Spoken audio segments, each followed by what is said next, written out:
Picture this. It's October in the year 1347. After Christ, and you're standing on the battlements of Ravenshollow Castle in northern England. The air has that crisp bite that tells you winter is coming, but something feels wrong.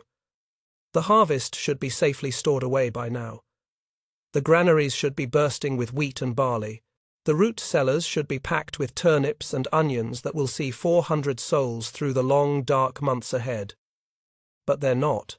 What happened on the night of October 15th, 1347, was the kind of meteorological catastrophe that makes you understand why medieval people believed in wrathful gods and demonic intervention. A killing frost descended like a black curtain across half of England. Not your ordinary frost that nips the edges of leaves and signals the end of growing season. This was what chroniclers called the Devil's Breath, a bone-deep freeze that struck with such sudden violence that it shattered plant cells like tiny glass bottles exploding in unison. When Lord Edmund of Ravenshollow walked his fields at dawn, what he saw would have broken a weaker man's spirit entirely. 80% of his harvest gone. Wheat stalks that had stood golden and proud just 12 hours earlier now lay blackened and twisted, as if some enormous hand had swept fire across the landscape. But fire would have been merciful. Fire leaves ash that feeds the soil. This frost left only death. Now, you have to understand the mathematics of medieval survival to grasp the full horror of Lord Edmund's situation. 400 people lived within Ravenshollow's walls. Nobles, soldiers, servants, craftsmen, their wives and children.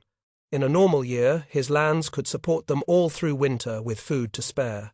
But normal years were built on predictable harvests, careful planning, and the delicate balance between mouths to feed and grain to feed them. Lord Edmund stood in his solar that morning, staring at ledgers that had become instruments of torture. The numbers didn't lie, and they didn't care about his anguish. With 80% of the harvest destroyed, he had enough food to keep 100 people alive through 6 months of winter. Not 400. 100. 300 souls would have to go. But where? Into the wilderness to starve? Into the arms of rival lords who had their own hungry mouths to feed? Into the growing bands of desperate brigands who roamed the countryside, taking what they needed from anyone weaker than themselves. There were no good choices. There were only degrees of death.